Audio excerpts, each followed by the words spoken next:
A fragile glass held a deadly secret. Welcome to Mystery Case. I'm your host, Detective Echo. Drop where you're listening from. I always read your comments. Let's dive in. It was a Tuesday with the right kind of weather for Nero Wolfe. Grey enough to excuse the curtains, calm enough to keep the traffic from sounding like a brass band, and cold enough that Fritz Brenner's cooking could be justified as a moral necessity. Yet I'd just finished dictating a routine letter. Routine meaning it contained 3 lies, 2 politenesses, and 1 small threat when the doorbell rang. Not the polite ring either. The bell gave a sharp, impatient jab, as if the finger on it had been trained by a telegraph key. Wolfe, of course, did not move. I didn't even look up from my desk. When you spend your life with a man who believes walking is a vulgar pastime, you don't waste energy pretending to be surprised.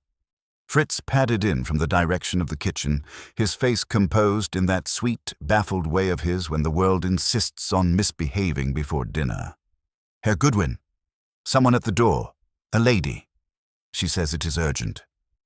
"A lady," I said, because Fritz didn't do sarcasm and I did enough for the both of us. "In New York City. I'll alert the newspapers."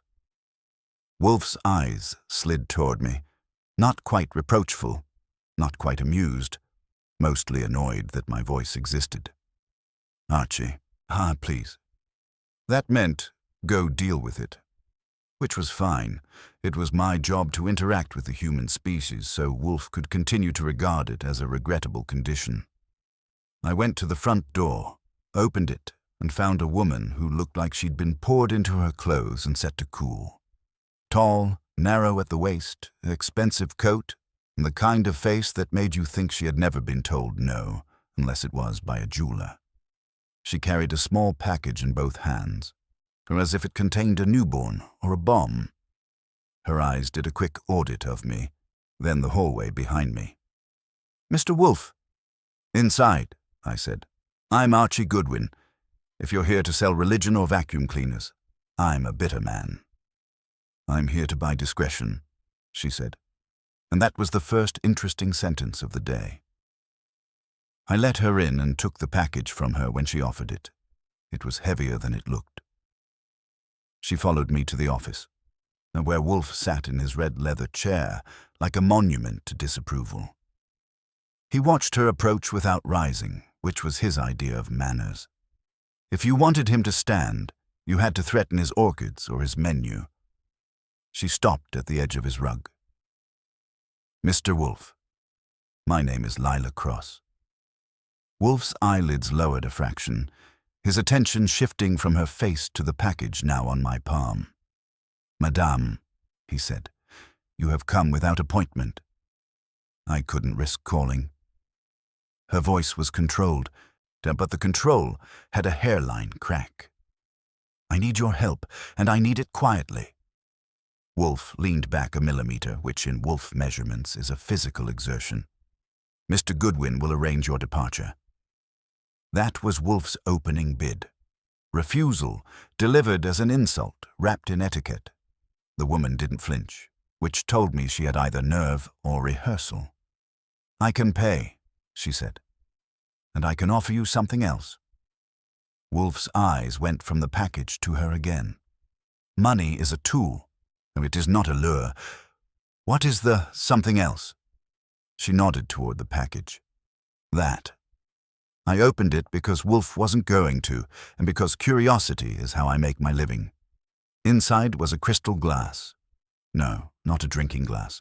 A goblet, tall and delicate, cut in a pattern that caught the desk lamp and threw little shards of light around the room like it was trying to make friends. It was the kind of thing you'd expect to see in a locked cabinet, not in my hand on Wolfe's desk. Wolfe's gaze sharpened. "Bohemian crystal," he said softly. "Early 20th century. Unusual cut." He stopped, and that was rarer than an honest politician. He was staring at something on the stem. I rotated it and saw it too. A tiny etching, almost invisible unless the light hit it right. 3 letters inside a circle. Not a maker's mark I recognized. Not a fancy monogram either. It looked like a symbol. Lila Cross swallowed. "It doesn't belong to me," she said. But it was in my apartment this morning, on my dining table. I live alone. My locks weren't forced." Wolfe's voice went colder. "Then someone entered your home?" "Yes," she said.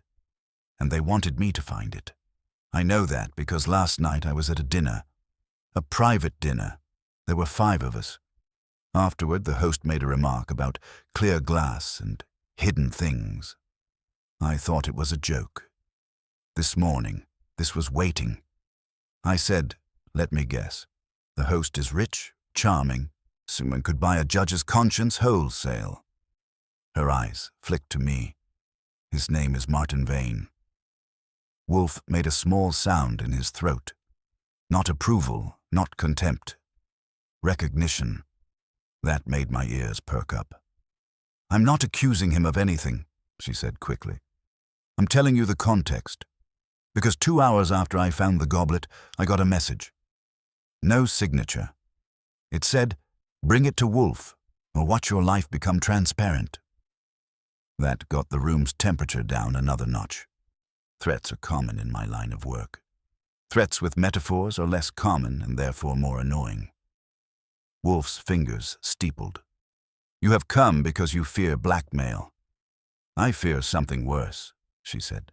"I work for the Vane Foundation. I handle acquisitions, art, historical items. 3 weeks ago, something disappeared from our private collection. Not publicly. Quietly. The board doesn't know. Martin Vane doesn't know." Her eyes tightened. "At least he pretends not to. Now this appears with a symbol etched into it, and someone wants me frightened enough to run here." Wolfe's mouth compressed. "You have succeeded."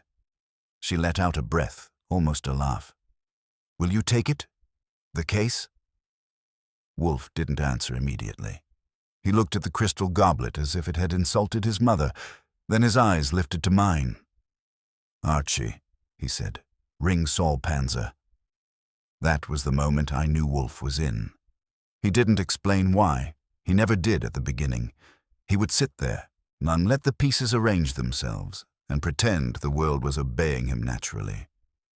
Lila Cross's shoulders loosened a fraction. "Thank you." Wolfe's voice was flat. "Do not thank me, madam. Thank the intruder who had the temerity to place an object of unknown intention within my sphere." I picked up the telephone and started dialing Saul. The goblet sat on Wolfe's desk, catching light, throwing it around, acting innocent. It wasn't. Saul Panzer arrived in 15 minutes, which for Saul was either affection or advance warning.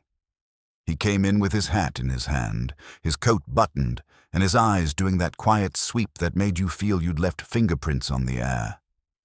Wolfe didn't greet him. He indicated the chair by my desk with a tilt of his head. Saul sat. Lila Cross stayed on the edge of her seat, hands clasped so tight the knuckles looked bleached. "Mr. Panzer," Wolfe said, "I require information concerning Martin Vane, the Vane Foundation, and an object removed from its custody. Mr. Goodwin will show you something." I set the crystal goblet in Saul's hands. He turned it under the lamp, careful as a surgeon, and found the etching in seconds. "A private mark," he said. "Or a warning label," I offered. Saul's mouth twitched. "Could be either. Not a manufacturer's. Someone wanted it recognized." Lila leaned forward.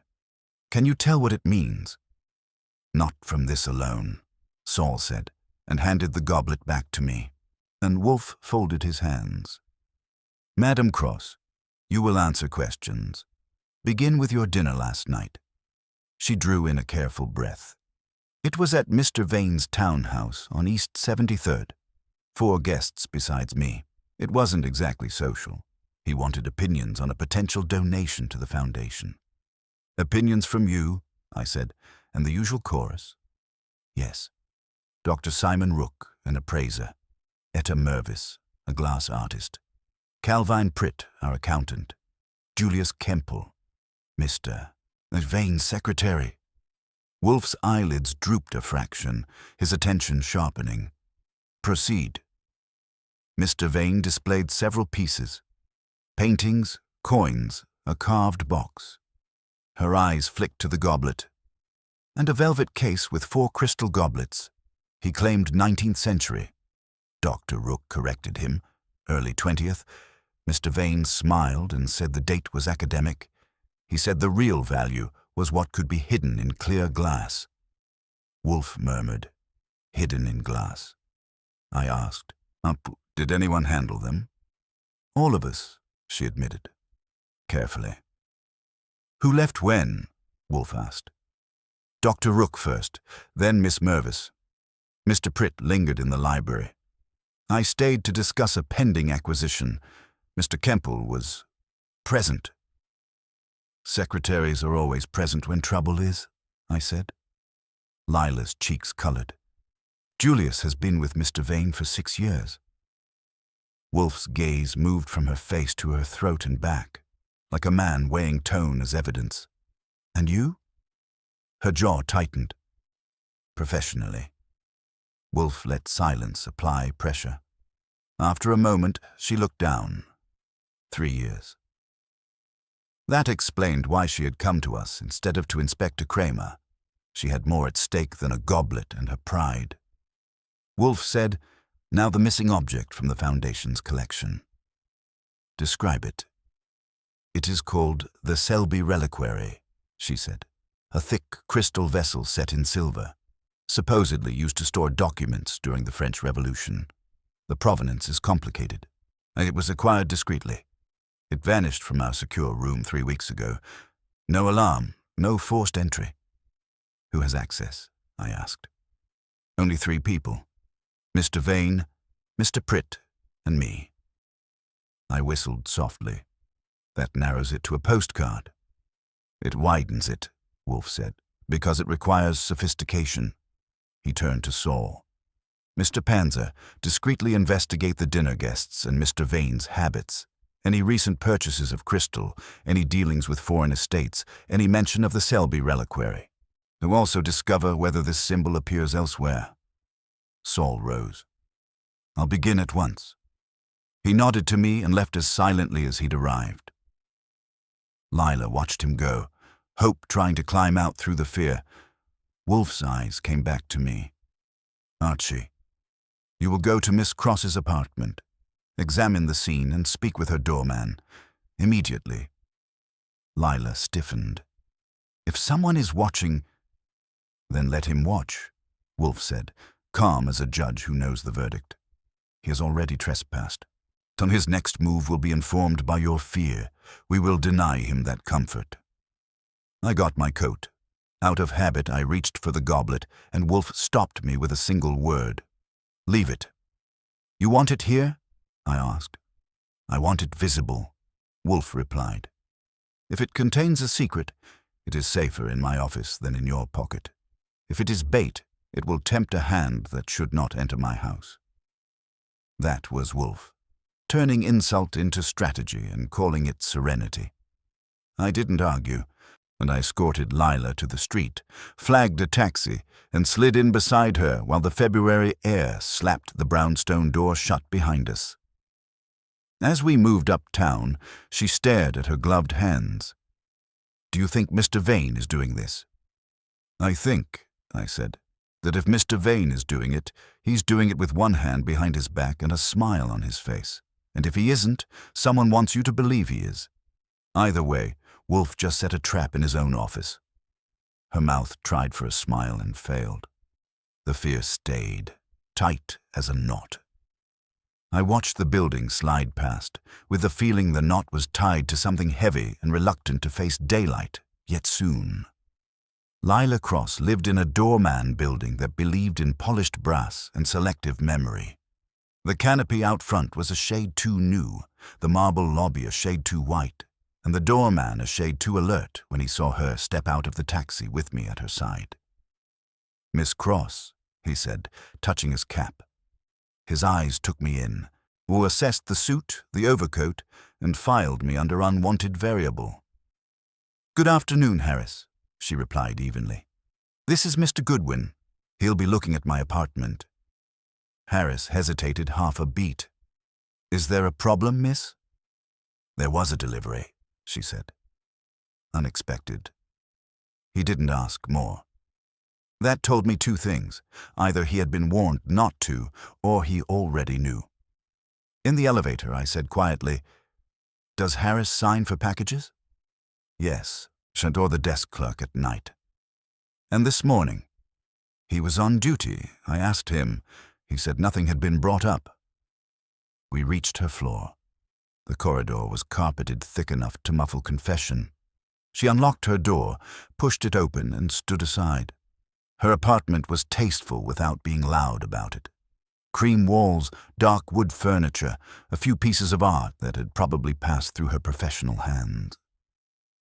The dining table stood near the windows, and a long polished surface with 6 chairs spaced like disciplined soldiers.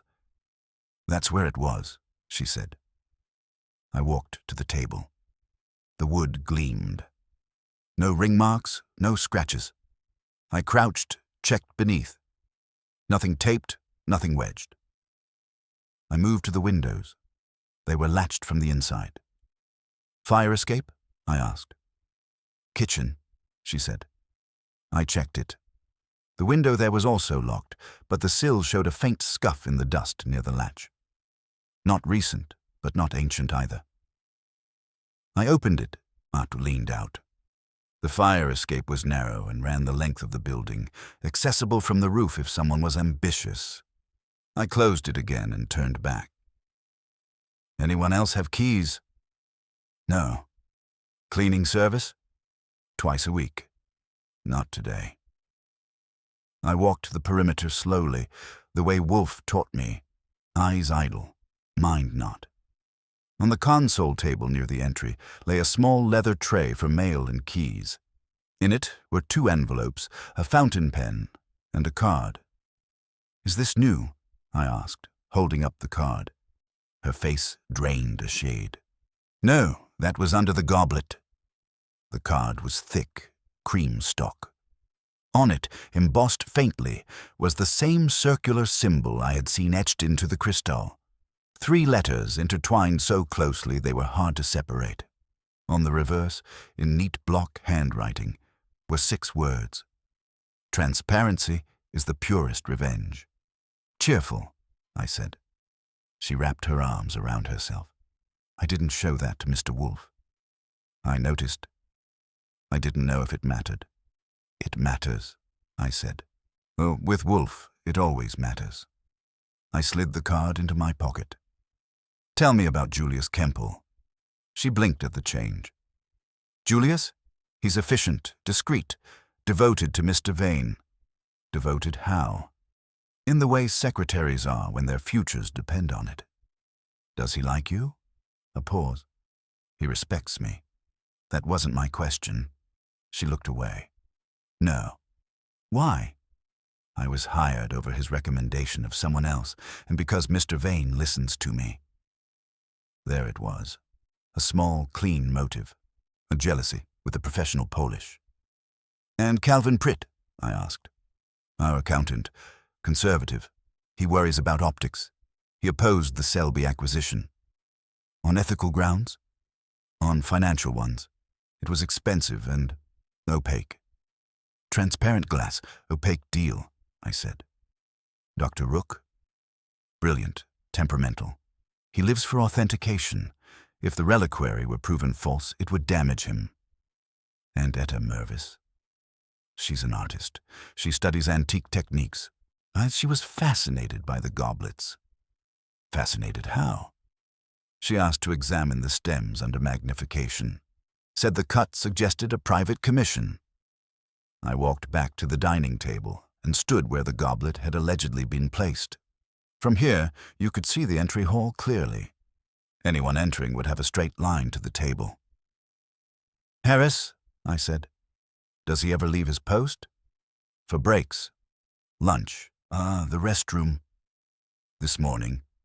"He said he was there all morning." "Did he look at you when he said it?" "Yes." "How long?" She frowned. I don't know. Think. A moment too long. I nodded. All right. I moved to the door and examined the lock. No scratches. Professional work, if any. I checked the chain. Unused. You said the message told you to bring the goblet to Wolfe. Yes. Why not the police? She met my eyes.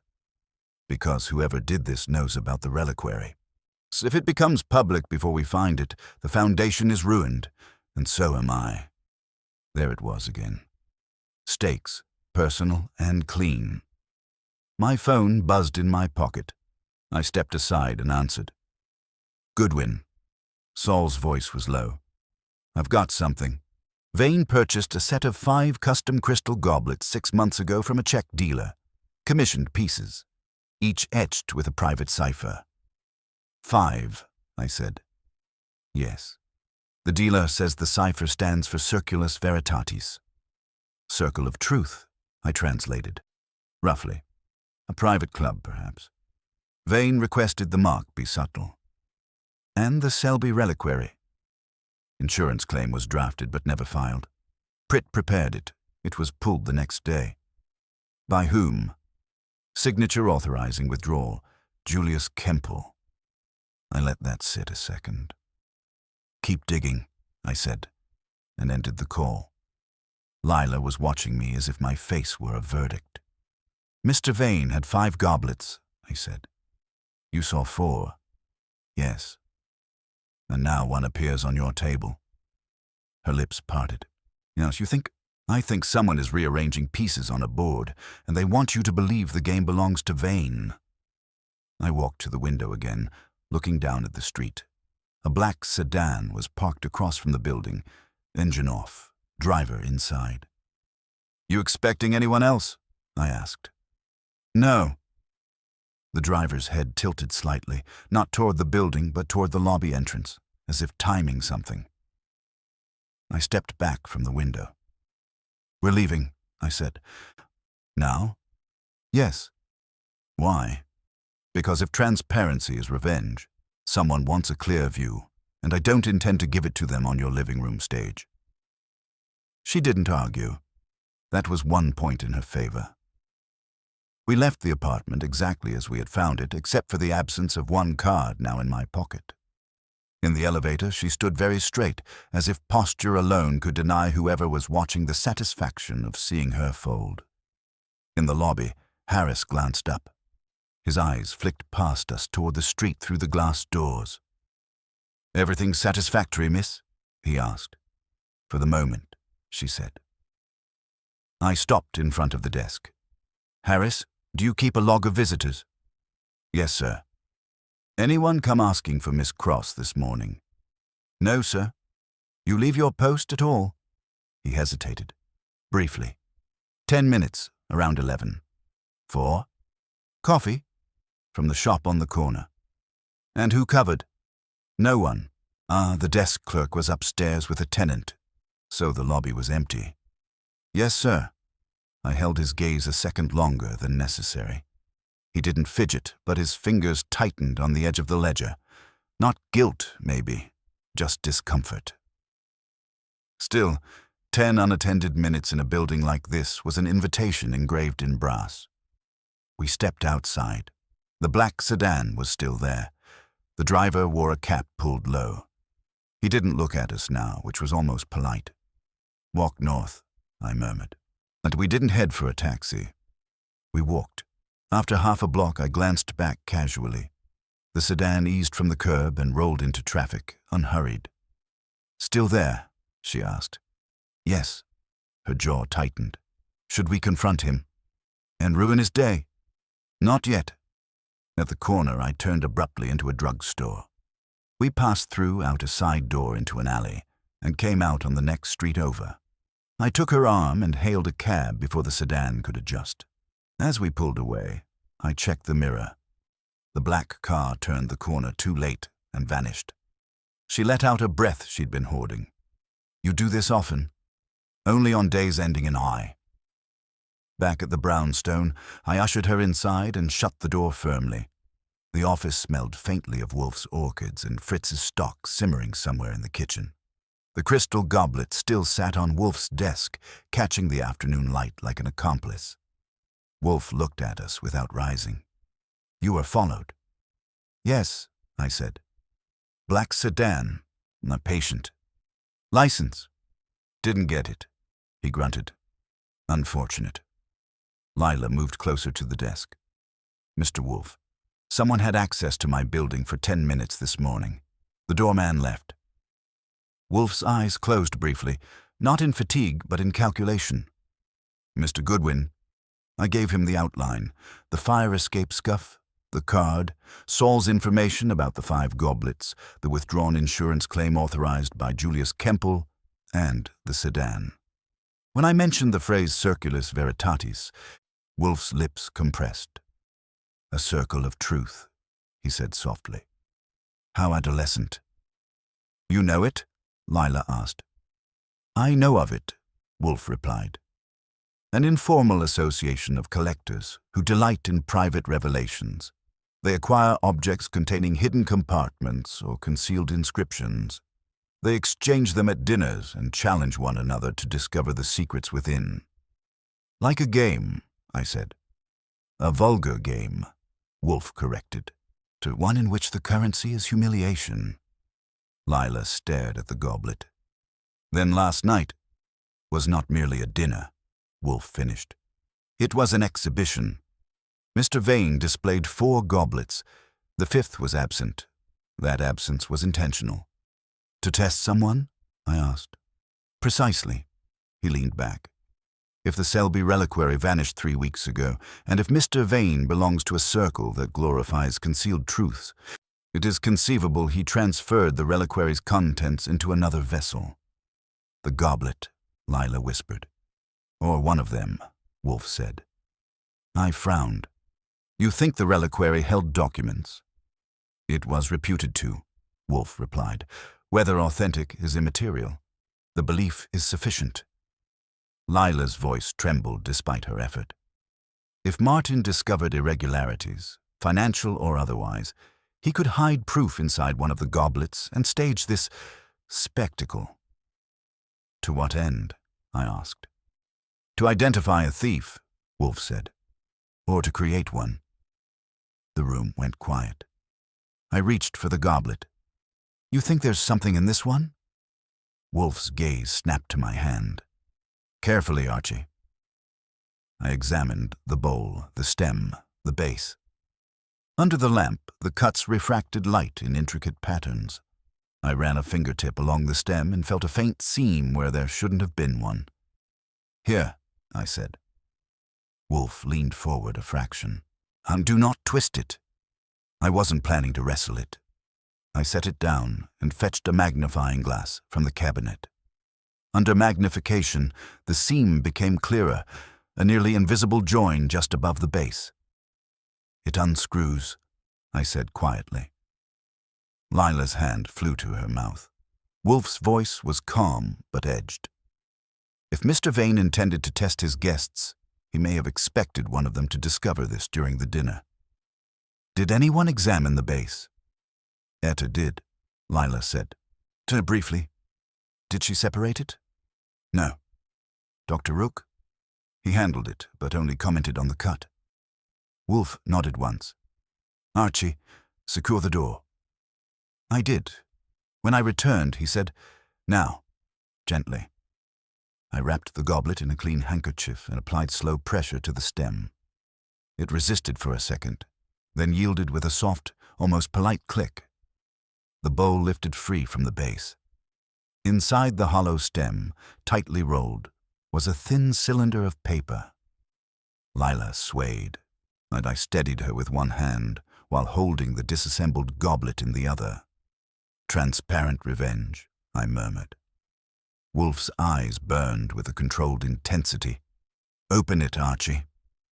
I slid the paper free and unrolled it carefully on the desk. It was not aged parchment or revolutionary decree. It was modern, crisp. Typed across the top were 3 words. Foundation Audit Summary. Below, columns of figures. Transfers, withdrawals. One line circled in red ink. Calvin Pritt. Lila stared at the name as if it had struck her. Wolfe did not look surprised. "So," he said quietly. The circle tightens. For a full 5 seconds, no one spoke. The paper lay flat on Wolfe's desk, the red circle around Calvin Pritt's name looking less like ink and more like a wound. Lila found her voice first. "That's impossible." Wolfe's brows lifted a fraction. Impossible is a word employed by those who lack information. Calvin is cautious to the point of paralysis, she insisted. And he questioned every acquisition, every expenditure. He argued against the Selby purchase. Which, I said, would give him motive to conceal something connected to it. She turned on me. He would never embezzle from the foundation. Wolfe interjected smoothly. The document does not accuse him of embezzlement. It summarizes transfers. The interpretation is yours. I leaned closer to the page. The figures were precise, neatly aligned. Several transfers were highlighted, and each had been routed through a subsidiary account before reaching an unfamiliar holding company. "Do you recognize this company?" I asked, tapping the name at the bottom. She shook her head slowly. "No, I've never seen it." Wolfe steepled his fingers. "Mr. Vane commissioned 5 goblets, each capable of concealing a document. He displays 4 at dinner. The 5th appears in Miss Cross's apartment, containing a summary implicating Mr. Pritt. A message urges her to bring it here. She is followed, as this is not exposure, it is choreography." "To frame Pritt?" she asked. "Or to force him to react," Wolfe said. I said, if Vane wanted to confront Pritt, he could have done it directly. Why involve Lila? Wolfe's eyes slid toward her. "Because she is the Axis. She has access to acquisitions. She was present at the dinner, and she is, perhaps, the most susceptible to pressure." Lila stiffened. "You think I'm being used?" "I think," Wolfe replied evenly, "that you are being maneuvered." The doorbell rang. It wasn't the impatient jab from earlier. This was measured, almost courteous. Fritz's footsteps sounded in the hall. Lila's face paled. "No one knows I'm here." Wolfe's expression did not change. "Archie." I slipped the audit summary back into the hollow stem, reassembled the goblet, and placed it exactly where it had been. Then I went to the door. Fritz stood in the hall, uncertain. "Herr Goodwin, a gentleman to see Mr. Wolfe. He gives the name Calvin Pritt." I felt my eyebrows climb. "Show him in." When I returned to the office, Pritt was already stepping through the doorway behind Fritz. He was medium height, medium build, medium everything, with a face that had been arranged by caution. His eyes darted once around the room, landed on Lila, and tightened. "Miss Cross," he said. "I hoped I'd find you here." "That's convenient," I said. He ignored me and addressed Wolfe. "Mr. Wolfe, I apologize for arriving unannounced. I was told Miss Cross consulted you." "By whom?" Wolfe asked. Pritt hesitated. "Julius Kemple." "Of course." Wolfe inclined his head slightly. "And what prompted Mr. Kemple to inform you?" "He received a call," Pritt said. "Anonymous. He was told that an item belonging to Mr. Vane had been misplaced and that Miss Cross had taken steps to involve outside counsel." Lila stared at him. "I took nothing." "I didn't say you did," Pritt replied quickly. But appearances are transparent," I supplied. His gaze flicked to the goblet on Wolfe's desk. If he recognized it, he hid it well. Wolfe said, "Mr. Pritt, are you a member of Circulus Veritatis?" The question hit him like a dropped ledger. "I beg your pardon?" "The Circle of Truth," Wolfe repeated. "A society of collectors who conceal documents within crystal vessels." Color drained from Pritt's face. "I have no interest in such theatrics." "But Mr. Vane does," Wolfe said. "That is his affair." "And the Selby reliquary," Wolfe asked softly. Pritt swallowed. An extravagant mistake. Yet you prepared an insurance claim when it vanished. Yes, and withdrew it the next day. At Mr. Vane's instruction. Authorized by Mr. Kemple, Wolfe corrected. Pritt's lips parted, then closed. I don't handle authorizations. Wolfe's eyes were steady. No, you handle numbers. The air in the room had thickened to something you could slice. Lila looked between them as if watching a bridge sway. Pritt drew a breath. Mr. Wolfe, if this concerns the Foundation's finances, I assure you everything is in order. Everything? Wolfe asked mildly. Yes. I moved casually to the desk and picked up the goblet as if admiring it. Beautiful piece, I said. Custom, I hear. Pritt's gaze snapped to it despite himself. There it was. A flicker. Recognition. Not surprise. Not curiosity. Calculation. You've seen it before, I said, only forced a thin smile. Mr. Vane showed several items at dinner. 4, I said. Not 5. His jaw tightened. Wolfe's voice remained calm. Mr. Pritt, why did you come here? Pritt hesitated too long. To prevent misunderstanding. Whose misunderstanding? Wolfe asked. Miss Cross's. Lila's voice cut in, brittle. What misunderstanding, Calvin? He looked at her, and for the first time the caution cracked. You think I don't see what's happening. Martin stages a performance, he drops hints about hidden truths, and suddenly you panic and run to a detective. I ran because someone entered my apartment, she shot back. Pritt blinked. What? I watched him carefully. That reaction looked clean. Someone placed this goblet on her table, I said lightly. His gaze fixed on it again, and this time the calculation deepened. You brought it here? He asked Lila. Yes. Without examining it? She hesitated. Yes. He exhaled slowly, almost in relief. Their Wolfe's eyes narrowed by a hair's breadth. You are relieved, Mr. Pritt. I am relieved, Pritt said carefully, that no rash conclusions were drawn. Conclusions about what? Wolfe asked. Pritt looked at the goblet, then at Lila, then back to Wolfe. About transparency, he said quietly. And in that moment I was certain of one thing. He knew exactly what could be hidden inside crystal glass. Wolfe did not look at the goblet. He looked at Pritt. About transparency, Wolfe repeated, as if tasting the word for impurities. You object to it? I object to spectacle, Pritt said carefully. Mr. Vane has a taste for dramatics. It is inefficient. And yet you attended his dinner, Wolfe observed. I was invited. And you examined the crystal?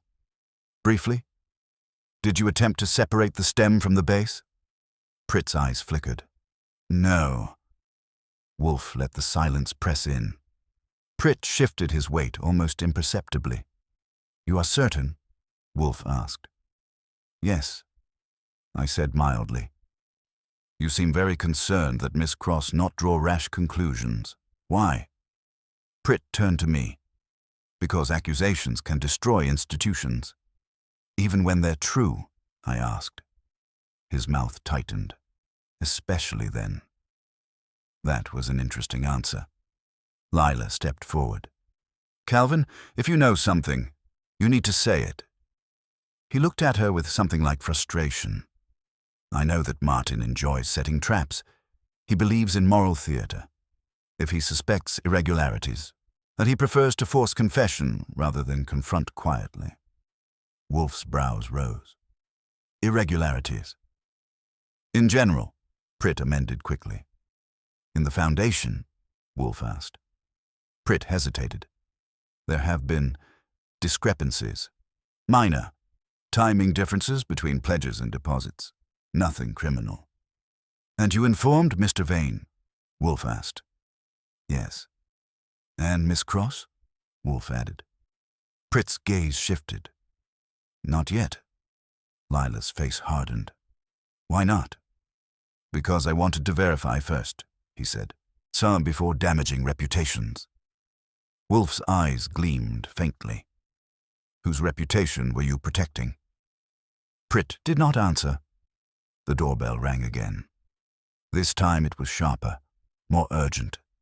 I glanced at Wolfe. He gave a tiny nod. Fritz appeared in the doorway moments later, visibly unsettled. Herr Wolfe, 2 gentlemen. They insist. Names? Wolfe asked. One says Dr. Simon Rook. The other, Mr. Julius Kemple. Pritt went very still. Show them in, Wolfe said. Dr. Rook entered first, tall and angular, his hair prematurely white and his eyes magnified behind rimless spectacles. Kemple followed, impeccably dressed, his expression composed but tight around the edges. When they saw Pritt and Lila already present, a current ran through the room. This is becoming crowded, I said. Rook ignored me. He addressed Wolfe directly. Mr. Wolfe, I understand an item of Mr. Vane's has surfaced here. Kemple added smoothly, We felt it prudent to attend. Wolfe regarded them. I'll go prudent for whom? For Mr. Vane, Kemple said. Is he aware of your visit? Wolfe asked. Kemple hesitated. Not precisely. Then this is initiative, Wolfe said. Rook's gaze landed on the goblet. His nostrils flared slightly. That is one of the set. So you recognize it, I said. Of course, he snapped. I examined them closely. Closely enough to discover their mechanism? I asked. His eyes flicked to me, sharp. What mechanism? Wolfe interjected calmly. Dr. Rook, are you familiar with the Circulus Veritatis? Rook stiffened. I've heard of it. Are you a member? No.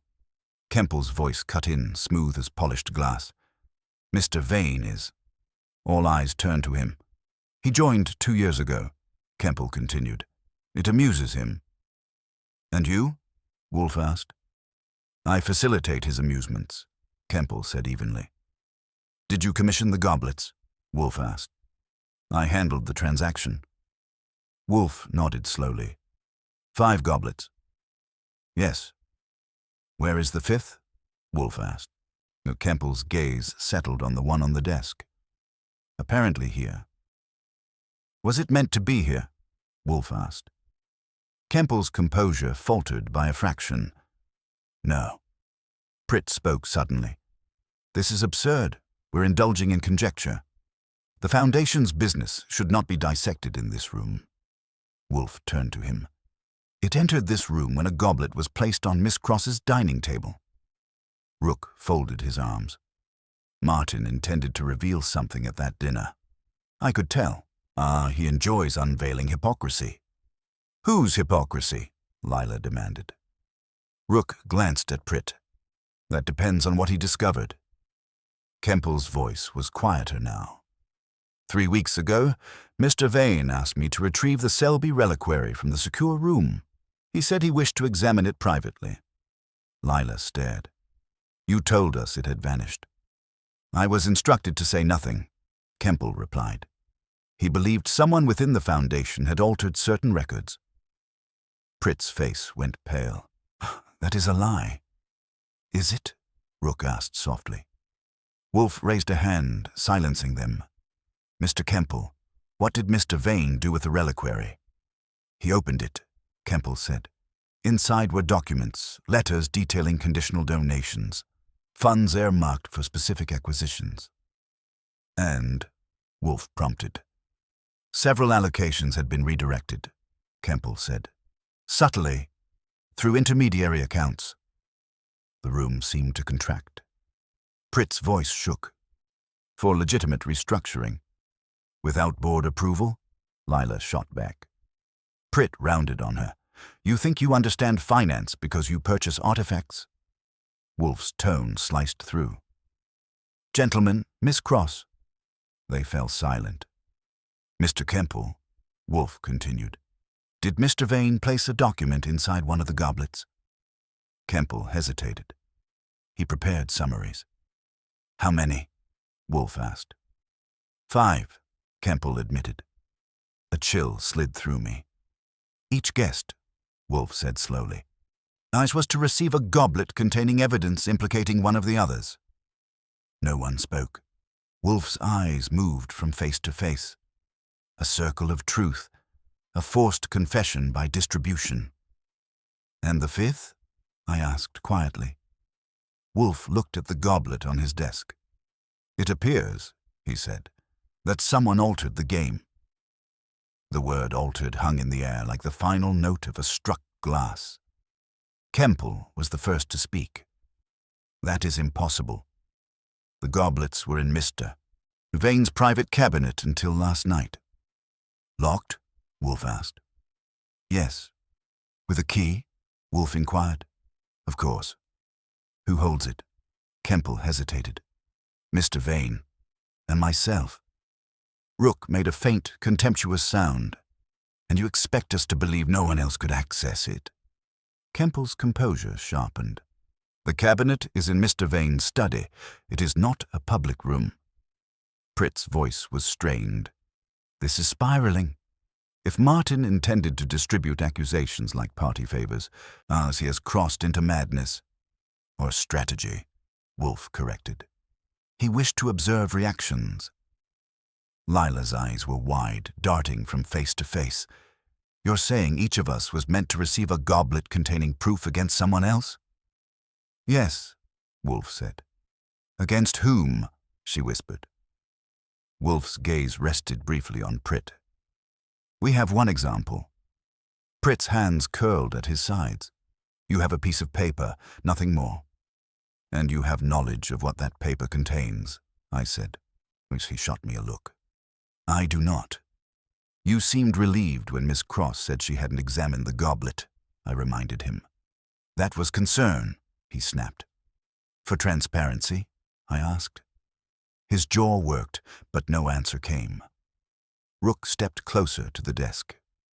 "Mr. Wolfe, may I see the goblet?" "No," Wolfe said without raising his voice. Rook stiffened. "If this concerns my reputation—" "It concerns your behavior," Wolfe replied, "which I am assessing." Kemple's gaze shifted toward the door, then back. We should inform Mr. Vane." "Not yet," Wolfe said. A sharp knock interrupted him. Not the bell this time, but a knock directly on the office door. I moved quickly and opened it before Fritz could appear. Saul Panzer stood there, hatless, eyes alert. He stepped inside and closed the door behind him. "Timing," I murmured. Saul nodded once to Wolfe. I spoke to the check dealer again. The 5 goblets were shipped in 2 consignments, 4 delivered together, the 5th delivered separately, this 1 week later. Kemple blinked. "That is not correct." "It is," Saul said calmly. "Signed for by you." Kemple's face lost color.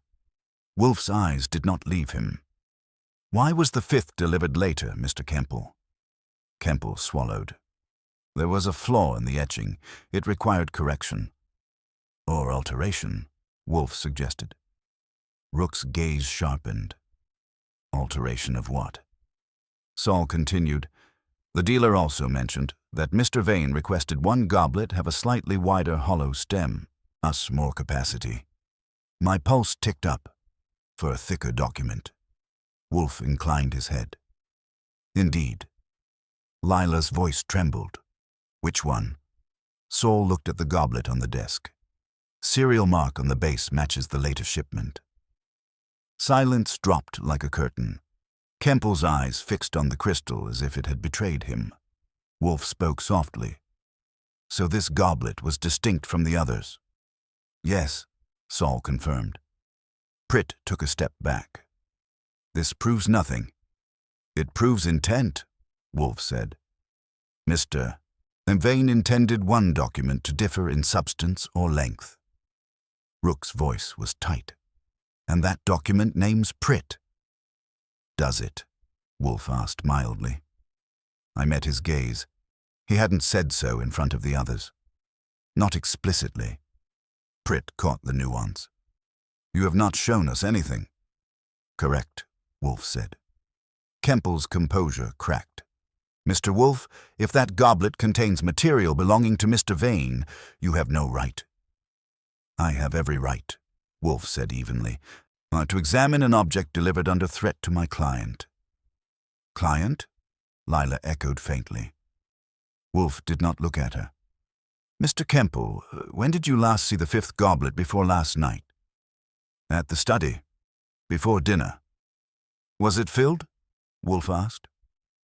Kemple hesitated. I did not inspect it. But you knew Mr. Vane prepared 5 summaries, Wolfe pressed. Yes. Did you read them? A pause. No. Rook let out a sharp breath. You expect us to believe you facilitated this absurdity without knowing its contents? I follow instructions, Kemple said tightly. Selective obedience, Wolfe murmured. Saul spoke again. There's more. Mr. Vane transferred a substantial sum yesterday morning into a private escrow account. For what purpose? Wolfe asked. Unknown, but the beneficiary line was left blank. Pritt's head snapped up. That's illegal. Not if completed later, Saul replied. Wolfe leaned back, steepling his fingers. A circle of truth. 5 documents, 1 altered goblet, an escrow account awaiting a name.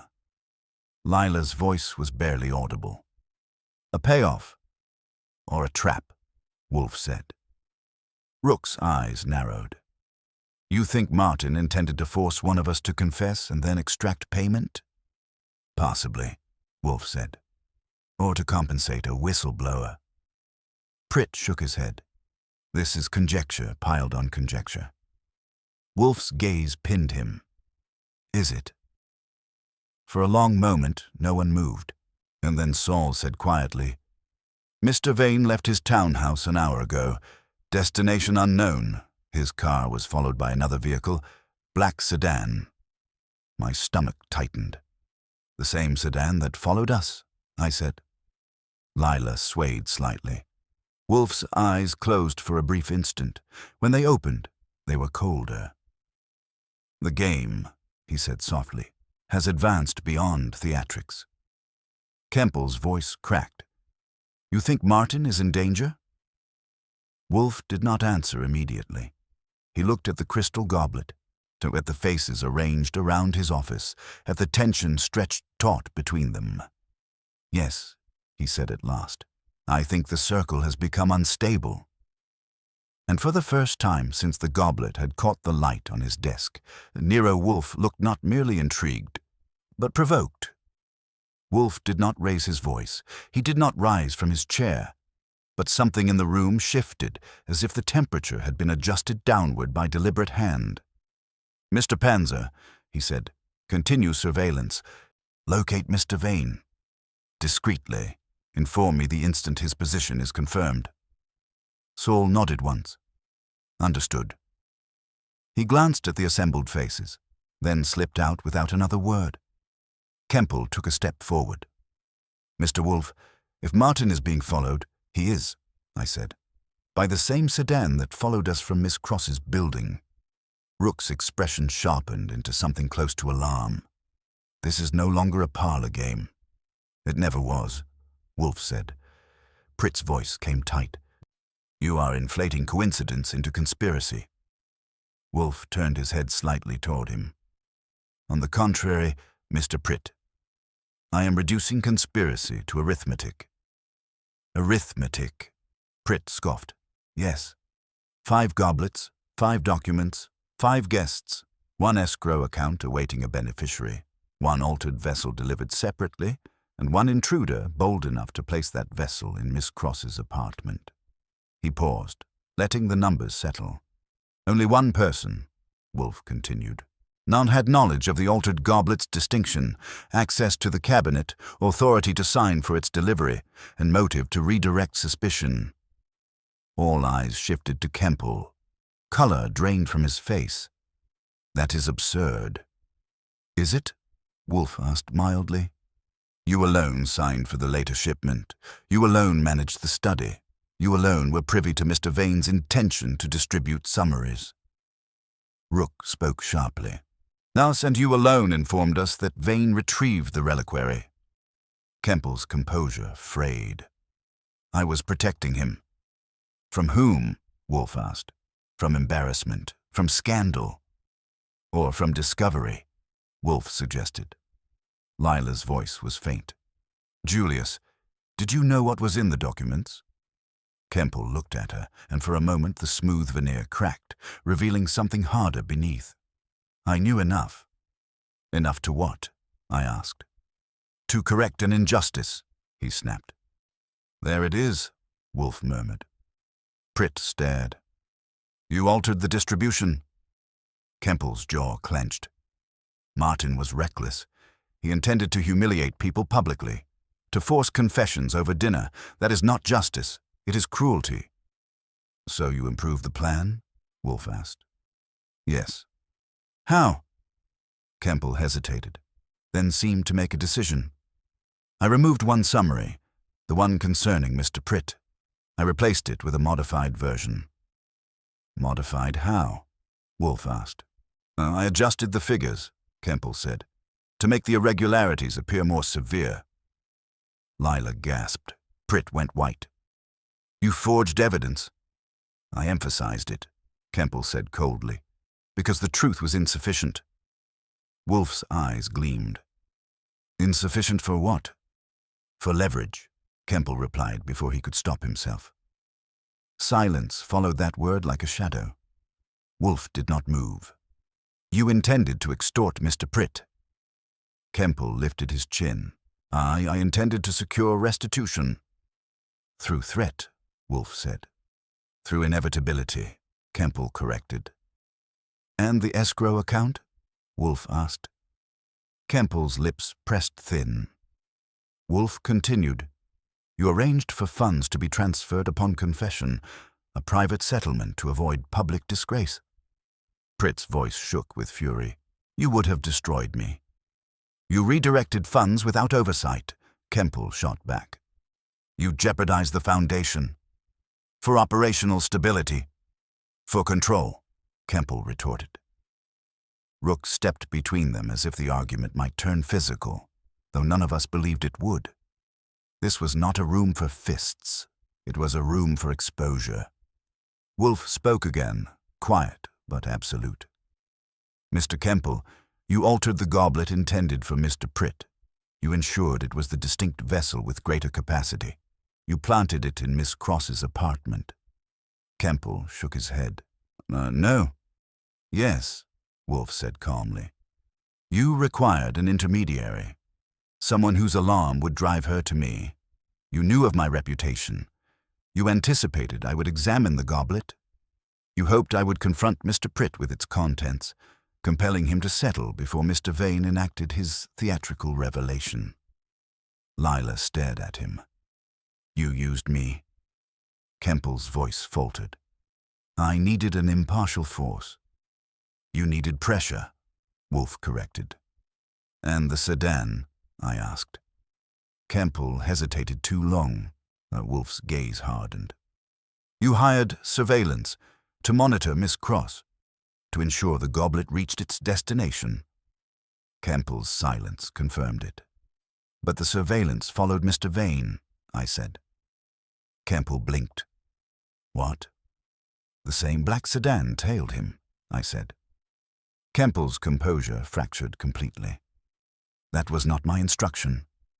Wolfe's eyes narrowed. Ah. Rook's voice was sharp. Then someone else is moving pieces. Pritt looked from face to face, shaken. Martin is being followed by someone unknown. And he carries, Wolfe said softly, 4 remaining goblets, 4 accusations, 4 potential detonations. The room felt smaller. Saul's footsteps sounded in the hall again, quick this time. He entered without waiting. Vane's car has stopped, he said. Abandoned, driver missing. No sign of Vane. Lila's hand flew to her mouth. Kemple went rigid. Where? Near the river, Saul said, and the black sedan is gone. Wolfe closed his eyes briefly, and then opened them with a clarity that cut. The circle, he said quietly, has collapsed. And for the first time since this began, the secret hidden in crystal glass was no longer the most dangerous thing in the room. No one spoke for a full 3 seconds after Saul delivered the news. It wasn't shock that silenced them. It was recalculation. Every face in the room adjusted to a new equation. "Driver missing?" Wolfe asked. "Yes," Saul said. "Car door open, keys in the ignition. No signs of struggle visible from the street." "Police?" I asked. "Not yet," Saul replied. "I thought you'd want first pass." Wolfe inclined his head. "Correct." Lila's voice was thin. "You think he's been taken?" "I think," Wolfe said, "that he left his vehicle under circumstances not of his choosing." Kempel's composure had evaporated. "This is my fault." "Not entirely," Wolfe said. Pritt rounded on him. "Your theatrics started this." "My theatrics?" Kempel snapped. You were siphoning funds." "For reallocation," Pritt shot back. Rook cut in sharply. "This is irrelevant. Martin is missing." Wolfe raised one finger. Silence fell instantly. "Mr. Kempel," he said, "how many goblets remain in Mr. Vane's possession?" "4," Kempel answered hoarsely. "Where were they kept?" "In a leather case. So he took them to dinner." "And after dinner?" "He returned them to the study cabinet." "Did you see him do so?" "Yes." "Did you verify all 4 were present?" Kempel hesitated. "No." Wolfe nodded faintly. "Then we must assume at least one additional goblet may have been removed." A cold understanding passed through the room. I said quietly, "If someone else learned about the circle, about the documents, about the escrow, they would possess leverage over Mr. Vane," Wolfe finished. Saul added, "There's more. The black sedan's plates are registered to a shell company. Recently formed, no obvious ties." "Recent?" Wolfe asked. 2 weeks ago." Wolfe's eyes shifted to Kempel. "When did Mr. Vane prepare the summaries?" "Approximately 10 days ago," Kempel said. "So someone anticipated movement," Wolfe murmured. Rook's gaze sharpened. "You're suggesting an external player?" "Yes," Wolfe said. "One who knew of the reliquary, the redirected funds, and Mr. Vane's penchant for spectacle." Lila swallowed. "How could they know?" Wolfe looked slowly around the room. "Information leaks through proximity." His eyes lingered on each face in turn. Pritt, pale and rigid. Rook, analytical but unsettled. Kempel, unraveling. Lila, shaken but attentive. "Mr. Pritt," Wolfe said suddenly, "who else had access to the financial discrepancies?" Pritt blinked. "Only myself and—" He stopped. "And," Wolfe prompted. "The external auditors," Pritt admitted. Names?" Wolfe asked. Pritt gave 2. Wolfe listened without comment. "Did you discuss the irregularities with anyone outside formal channels?" Wolfe continued. "No." Wolfe turned to Rook. "Dr. Rook, did Mr. Vane consult you privately regarding the reliquary's contents?" Rook hesitated. He hinted, and he believed certain donors had attached conditions not reflected in public reports. "And you advised?" "I told him to proceed cautiously." "Did you inform anyone else?" "Certainly not." Wolfe shifted to Lila. "Miss Cross, did you ever mention the reliquary's disappearance to anyone outside the Foundation?" "No." "And you, Mr. Kempel?" Kempel shook his head weakly. "Only to Mr. Vane." Saul spoke quietly. "There's one more angle. The sedan followed Miss Cross before it followed Vane." All eyes turned to him. "Sequence?" Wolfe asked. "Sedan observed near Miss Cross's building mid-morning, later repositioned near Vane's townhouse, then trailed his car. Wolfe's expression altered almost imperceptibly. "Then Miss Cross," he said softly, "is the pivot." Lila stared at him. "Why?" "Because the altered goblet was planted in your apartment," Wolfe replied. "Which means the external party knew it would be there." Kemple shook his head. "Only I." "Yes," Wolfe said sharply. "Only you knew you had diverted it. Therefore, either you informed someone, intentionally or inadvertently, or someone observed you." Kemple's breathing quickened. "No." Wolfe's gaze hardened. "You arranged surveillance to monitor Miss Cross. You employed intermediaries. Payment trails exist." Kemple swallowed. Saul's eyes narrowed. "I can trace those." "Do so," Wolfe said. Rook folded his arms. "But how does this connect to Vane's disappearance?" Wolfe leaned back, eyes half-lidded. "Consider the psychology," he said. "Mr. Vane prepares to expose financial irregularities through public humiliation. Mr. Kemple attempts to preempt him by escalating the accusation against Mr. Pritt and planting evidence through Miss Cross. Meanwhile, an external observer, aware of the impending confrontation, recognizes opportunity." "Opportunity for what?" Pritt demanded. For acquisition," Wolfe said. "Acquisition?" I echoed. "The reliquary's contents," Wolfe clarified. "Conditional donations, donor leverage, financial secrets. In the wrong hands, immensely valuable." Rook's expression darkened. "Blackmail." "Yes," Wolfe said. Lila's voice trembled. "So whoever took Martin wants the remaining goblets." "Or believes he carries them," Wolfe replied. Saul checked his watch. "If that's the case, they'll search him. Thoroughly." Kemple's face crumpled. He wouldn't carry all four?" Wolfe's eyes opened fully. "No, he would not." A stillness fell. I felt it then, the shift from reaction to anticipation. "Where are they?" I asked. Wolfe looked at the goblet on his desk. "Where," he said softly, "is the one place Mr. Vane would trust above all others?" Kemple whispered. "His study." Wolfe shook his head once. "No, he anticipated betrayal." Rook leaned forward. "Then where?" Wolfe's gaze moved to Lila. "Miss Cross," he said quietly. "After dinner, hey, did Mr. Vane speak to you alone?" Her eyes widened. "Briefly." "About what?" He asked if I believed transparency always led to justice. "And your answer?" I said truth without context can be weaponized. Wolfe nodded slowly. "And then?" he prompted. "He handed me my coat," she said faintly, and said, "You may find clarity sooner than you expect." Silence tightened around us. Wolfe's voice dropped to a near whisper. "He gave you more than a goblet." And in that moment, not every eye in the room shifted, not to the crystal on the desk, but to Lila Cross. Lila did not move at first. Then, slowly, as if resisting gravity, she lifted her eyes to Wolfe. "I don't understand," she said. "You will," Wolfe replied. The room had narrowed to her and the space around her chair. Even Pritt had forgotten to look defensive. Kemple's agitation had been replaced by a fragile, desperate hope. Wolfe's voice remained even.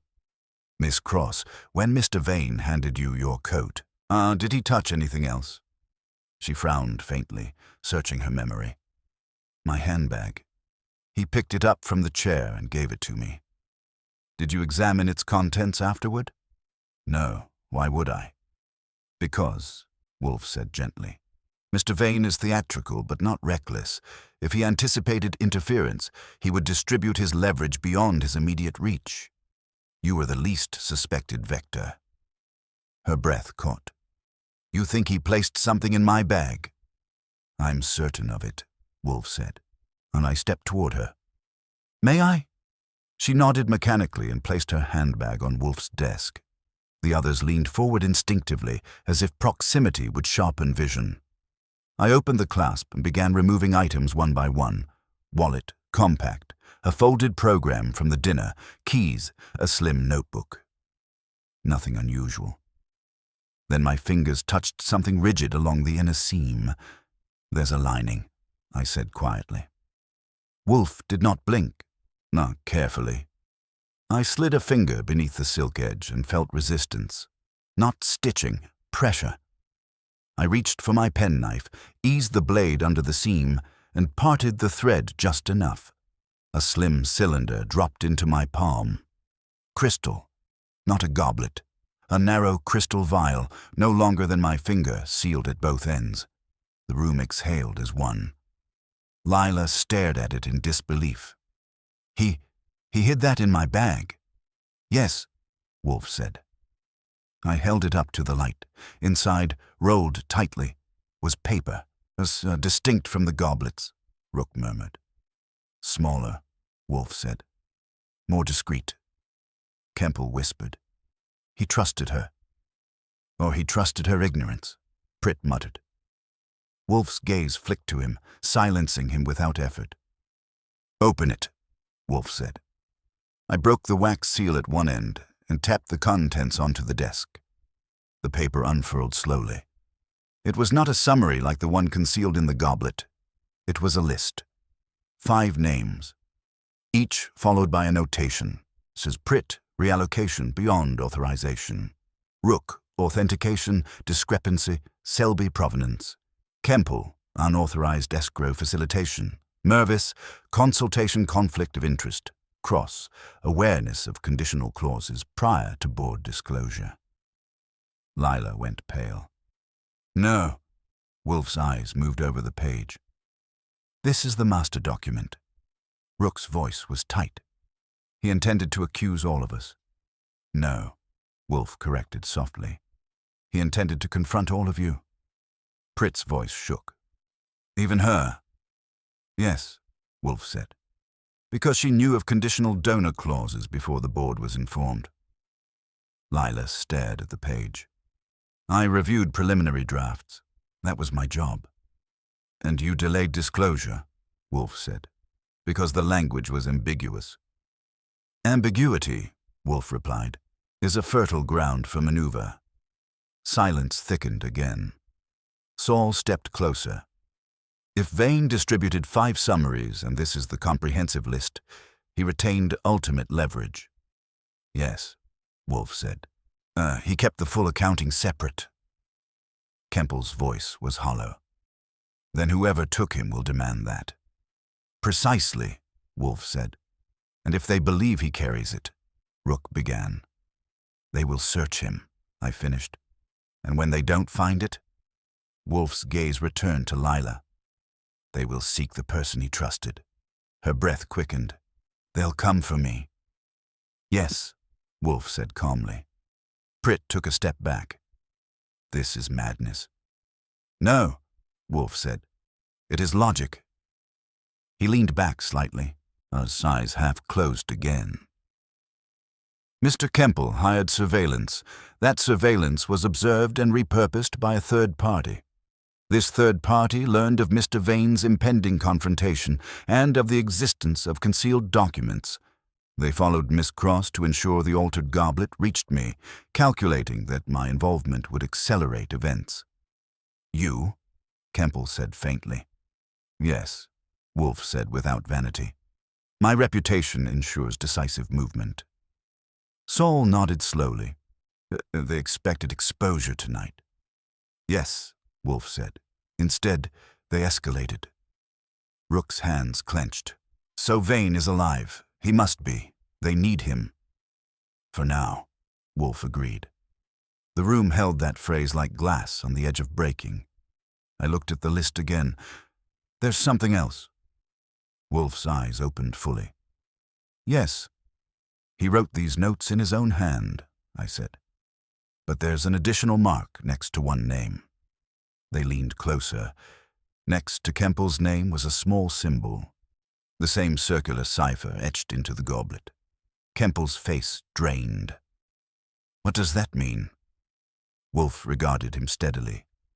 "It means," he said softly, "that you are not merely a facilitator." The silence that followed was absolute. Lila's voice barely carried. "Julius, what did you do?" Kemple's composure dissolved entirely. I adjusted the escrow. Yes, I intended to pressure Pritt, but I did not touch the reliquary. I did not inform anyone outside." Wolfe's gaze sharpened like a blade. You did not need to," he said. And as the implications settled over them all, I understood what Wolfe had seen before the rest of us. The circle of truth had never been 5. It had always been 2 concentric rings, one visible, one hidden, and the hidden one was tightening. The room had grown so quiet that the ticking of the regulator clock on the wall sounded like a metronome for anxiety. Wolfe let the silence ripen. He never hurried a revelation. He cultivated it. "Mr. Kemple," he said at last, "when you altered the summary concerning Mr. Pritt, you did more than intensify figures. You altered the balance of Mr. Vane's design." Kemple's voice was brittle. "I sought to prevent humiliation?" "No," Wolfe said evenly. "You sought to control the outcome." Kemple's lips parted, then pressed thin. Wolfe continued. Mr. Vane's intention was theatrical but contained. He would distribute 4 partial summaries, observe reactions, highlight and retain the master list as final leverage. You, however, wished to precipitate a private reckoning. By planting the modified goblet in Miss Cross's apartment, you forced the matter into my hands." Kemple said nothing. "But you made a miscalculation," Wolfe went on. "You assumed you were the only one observing the board."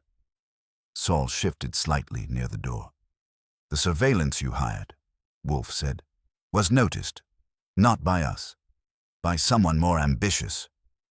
Rook frowned. Who?" Wolfe's gaze moved to Pritt. Pritt stiffened. "I did nothing." "I believe you," Wolfe said. The words startled him. "You are guilty of reallocation without proper disclosure," Wolfe continued, "but not of abduction. You lack the temperament." Pritt blinked, half offended, half relieved. Wolfe's eyes shifted to Rook. "Dr. Rook?" Rook's jaw tightened. "I authenticate glass and history. I do not kidnap patrons." "Correct," Wolfe said mildly. "Your vice is vanity, not violence." Rook flushed. "And Miss Cross," Wolfe added, "is guilty only of professional hesitation." Lila swallowed. "That leaves," Wolfe said softly, "Mr. Kemple." Kemple's composure cracked again. "I told you I did not abduct Martin." "I agree," Wolfe said. The room froze. "You did not abduct him," Wolfe repeated, "but you made it possible." Kemple stared, bewildered. "You created motive," Wolfe said. "You exposed vulnerability. You demonstrated that concealed documents existed and could be weaponized. But your surveillance agents were careless. One of them spoke." Saul nodded. "We traced a payment trail to a private investigator. He subcontracted a driver. The driver has a record. Financial coercion." Kemple's face went slack. "That driver," Wolfe continued, "recognized opportunity. If Mr. Vane possessed documents capable of destroying reputations, those documents were currency. He and an associate intercepted Mr. Vane near the river, expecting to retrieve them." Lila's hands clenched. "So when they didn't find the master list, they would seek the person most likely entrusted with it," Wolfe finished. "Miss Cross?" Kemple sagged into a chair. "I never meant—" "Intent," Wolfe said sharply, "does not negate consequence." Saul's phone vibrated. He checked it, then looked up. "Police found Vane," he said. "Alive, bound in a warehouse office. Driver apprehended attempting to negotiate sale of sensitive financial material." A collective exhale moved through the room. Lila closed her eyes briefly. "Were any documents recovered?" Wolfe asked. "None," Saul replied. "He had nothing on him." Wolfe inclined his head. "As expected." Rook let out a strained laugh. So the master list was safe here all along? Yes, Wolfe said, because Mr. Vane understood something Mr. Kemple did not. Kemple looked up hollowly. What? That transparency without structure breeds chaos, Wolfe said. He intended confrontation within a controlled environment. You shattered that control. Pritt stood stiffly. And now, Wolfe said, Mr. Vane will return to reclaim his property and determine whether to involve the authorities formally. Mr. Kemple's involvement in unauthorized escrow facilitation and reckless endangerment will not be overlooked. Kemple bowed his head. Lila looked at Wolfe. And the Foundation? That depends, Wolfe said, on whether its officers choose confession over concealment. Pritt swallowed. Rook adjusted his spectacles, subdued. Saul moved to the door, already coordinating quietly. One by one they left, the circle dispersing not in triumph, but in sober recognition. When the door finally closed and the brownstone reclaimed its silence, I leaned back against my desk. Well, I said, no murder, just abduction, extortion, fraud, forgery, and professional vanity. Wolfe glared faintly. Flippancy is unbecoming. It's my coping mechanism. He reached for the crystal goblet and regarded it with distaste. Crystal, he said, is valued for its clarity. Yet it is strongest when cut with precision. Leave it unshaped and it shatters easily. Philosophy before dinner, I asked. Observation, he corrected. These people worshipped transparency as spectacle. They forgot that truth, without discipline, becomes merely another instrument of coercion. I looked at the slim crystal vial still on his desk. And Miss Cross? I asked. She will learn, Wolfe said, that proximity to power requires not only discretion, but courage. Harsh. Accurate. Fritz appeared in the doorway, serene once more. Dinner is served. Wolfe's eyes softened by a fraction. At last. As he maneuvered himself toward the dining room, I picked up the goblet, turning it in my hand. It caught the light again, innocent as ever, transparent, but not harmless. I set it back down and followed Wolfe. After all, in the brownstone, justice was best digested with proper sauce.